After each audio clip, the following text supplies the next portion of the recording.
Multiverso, Samuel Benini, Metafisicamente, Telegram Oficial. Pessoal, não sei se está boa a resolução, mas um pequeno exemplo de como ateus buscam e pensam sobre a Bíblia. E creio que toda a humanidade já sentiu ou sente uma crise existencial, não é? Imaginem, o sistema religioso tenta explicar que um casal há 6.000 anos atrás pecou e que mesmo que você não existia, o sistema religioso atual nega a pré-existência, você nasce condenado. E mesmo que não existia, você tem que se arrepender de condição de pecado de algo que você nem fez, Adão e Eva, se não se arrepender, você mesmo sem ter pedido para nascer você então irá para o inferno. Pior ainda quando calvinistas explicam isso. Porque você já viria para o mundo salvo ou condenado, pois ou você tem a sorte de ser eleito, ou do contrário será vaso da ira já condenado para a destruição antes mesmo de nascer. Completamente maluco e injusto a maneira que explicam, não é?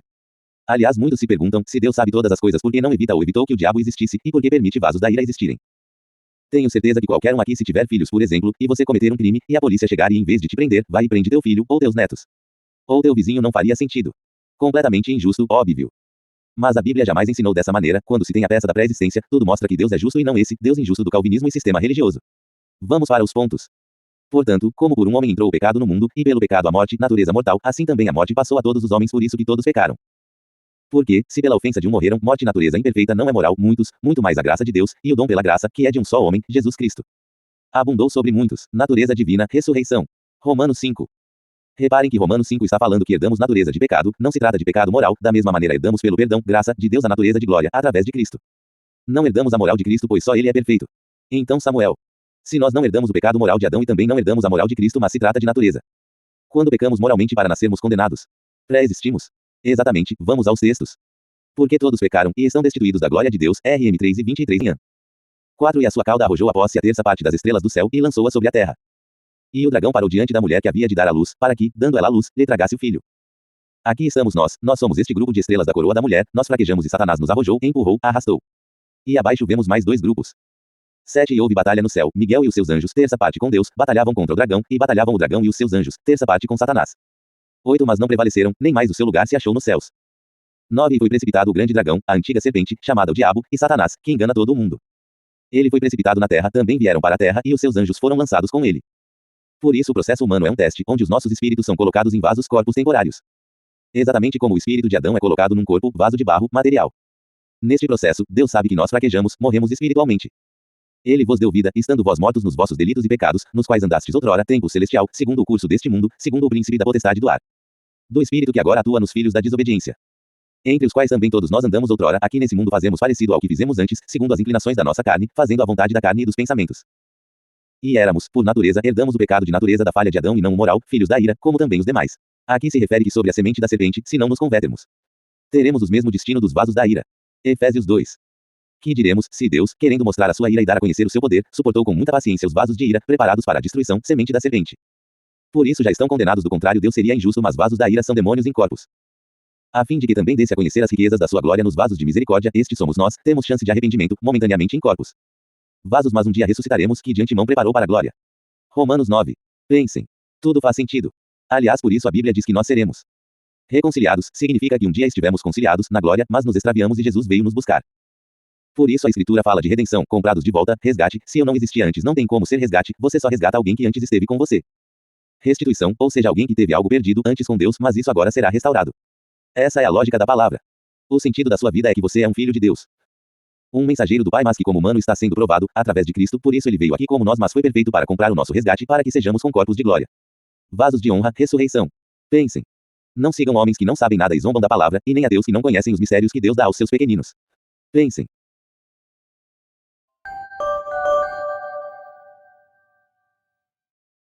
O texto apresenta várias críticas ao sistema religioso, especialmente ao calvinismo, e contém incoerências textuais, falácias, contradições, erros teológicos e traços de misticismo. Aqui está uma análise resumida.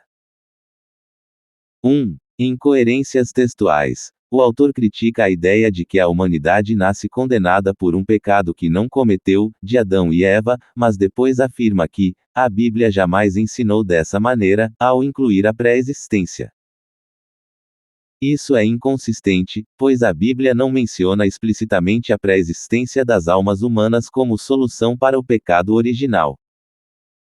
O que torna a argumentação confusa e sem base clara no texto bíblico. O texto mistura interpretações de passagens bíblicas, Romanos 5, Efésios 2, Apocalipse 12, Romanos 9, com conclusões pessoais, sem uma conexão lógica clara entre elas. Por exemplo, a ideia de que nós somos as estrelas da coroa da mulher, Apocalipse 12. 4, é uma interpretação subjetiva que não encontra respaldo direto no texto bíblico, que tradicionalmente associa essas estrelas a anjos ou eventos cósmicos. 2. Falácias. Há uma falácia do espantalho ao caricaturar o calvinismo e o conceito de pecado original como sistemas, injustos, e, malucos, simplificando e distorcendo essas doutrinas para atacá-las. Também há um apelo emocional ao comparar a condenação divina com uma situação humana, polícia prendendo um filho por crime do pai. Ignorando o contexto teológico de justiça divina versus justiça humana. Non sequitur. A afirmação de que não herdamos o pecado moral de Adão.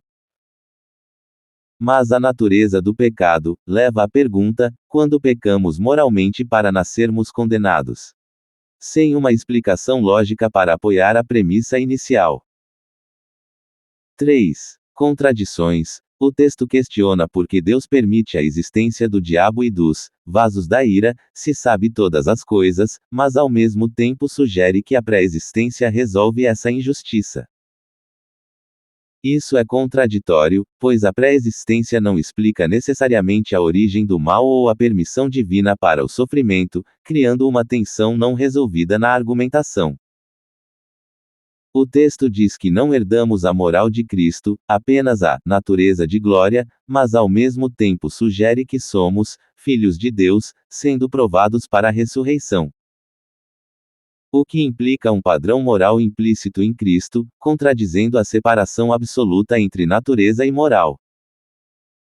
A ideia de pré-existência, outrora no tempo celestial, entra em choque com a doutrina bíblica tradicional, que não defende a pré-existência das almas humanas antes do nascimento.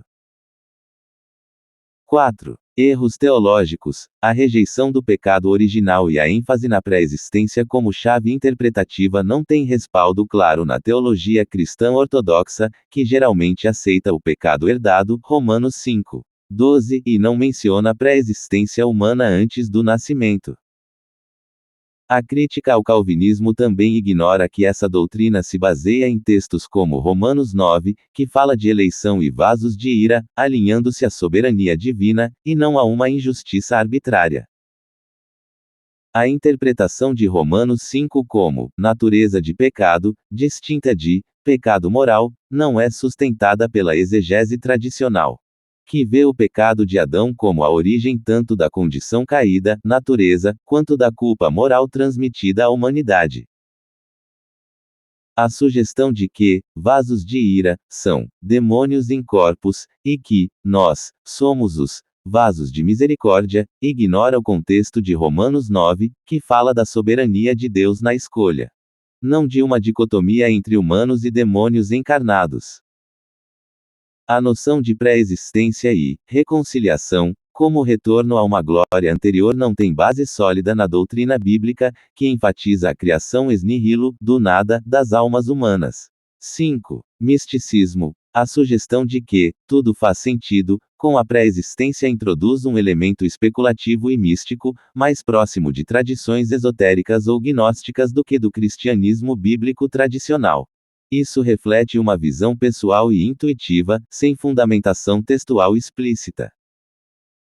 O texto adota uma visão mística ao sugerir que os espíritos humanos pré-existiram como estrelas ou mensageiros de Deus, foram arrojados por Satanás e agora estão em vasos temporários, corpos, para um teste. Essa narrativa especulativa vai além da revelação bíblica e incorpora elementos de cosmologia esotérica. Termos como redenção, restituição e resgate são reinterpretados misticamente como evidências de uma existência prévia com Deus, desviando-se do significado teológico clássico de salvação do pecado. Em resumo, o texto apresenta uma leitura criativa e subjetiva das Escrituras, mas carece de rigor exegético. Introduz ideias não fundamentadas no cânon bíblico e depende de especulações místicas para sustentar sua argumentação. O texto exibe características de analfabetismo funcional ao demonstrar uma interpretação equivocada e superficial dos textos bíblicos, como Romanos 5, Efésios 2 e Apocalipse 12. Essa limitação se evidencia na incapacidade de compreender o contexto histórico e teológico das passagens, resultando em conclusões especulativas como a ideia de pré-existência das almas ou a identificação arbitrária de estrelas como seres humanos que carecem de suporte exegético. A mistura de citações bíblicas com afirmações pessoais desconexas revela uma dificuldade em processar e aplicar coerentemente o significado original das Escrituras, indicando um uso inadequado da linguagem e dos conceitos teológicos nelas contidos. É possível identificar algum tipo de manipulação no texto? Sim, é possível identificar elementos de manipulação no texto, especialmente no uso de técnicas retóricas e emocionais para influenciar o leitor. Aqui estão alguns pontos que sugerem isso.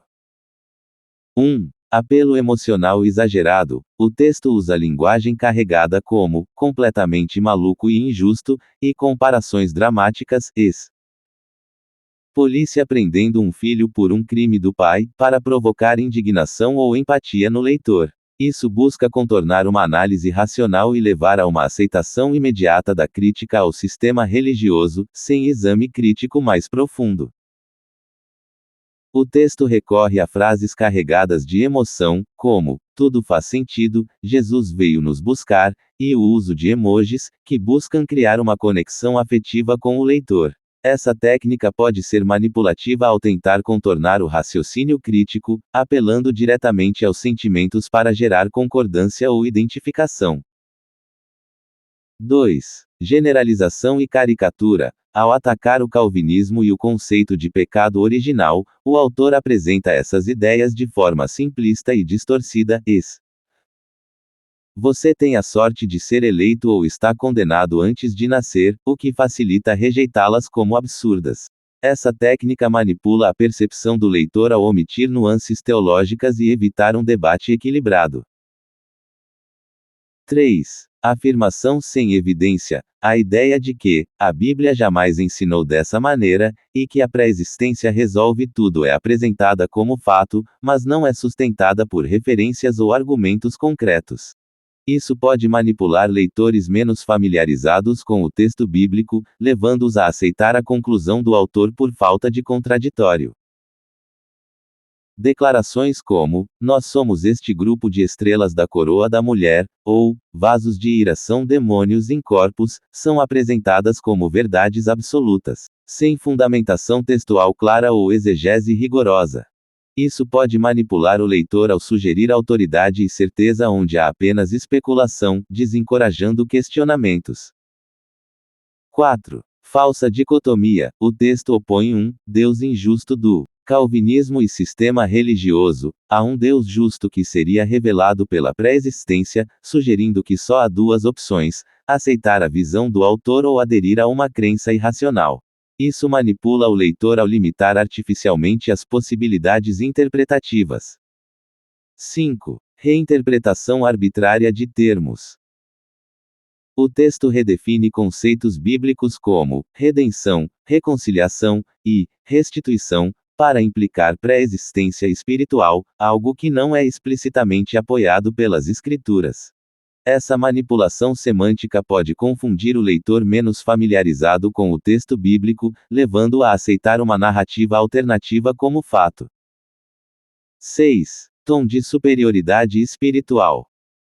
Frases como, não sigam homens que não sabem nada e zombam da palavra.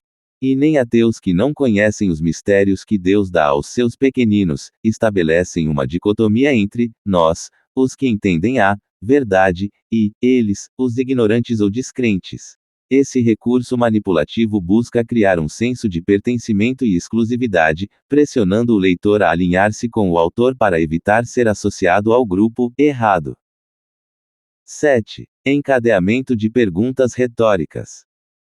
Perguntas como: quando pecamos moralmente para nascermos condenados? Pré-existimos são usadas para guiar o leitor a uma conclusão pré-determinada, sem oferecer espaço para reflexão ou respostas alternativas. Isso pode ser uma forma de manipulação ao direcionar o pensamento do leitor sem permitir análise crítica. 8. Mistura de autoridade bíblica com especulação. O texto cita passagens bíblicas, Romanos 5, Efésios 2, Apocalipse 12, para dar credibilidade às suas ideias, mas as interpreta de maneira subjetiva e desconexa do contexto original. Essa estratégia pode manipular leitores que confiam na autoridade das Escrituras, mas não têm conhecimento suficiente para verificar as interpretações. 9. Tom conspiratório, a menção a um sistema religioso que nega a pré-existência, insinua uma ocultação intencional da verdade, o que apela ao senso de desconfiança do leitor em relação a instituições. Essa tática manipula ao sugerir que o autor possui um conhecimento especial ou revelador, sem precisar prová-lo. O texto parece empregar técnicas manipulativas ao combinar apelos emocionais, redefinições especulativas, tom exclusivista e uso seletivo de citações bíblicas para promover uma visão particular. Isso pode ser especialmente eficaz em leitores que valorizam a espiritualidade, mas não possuem ferramentas críticas ou conhecimento teológico para avaliar as afirmações de forma independente.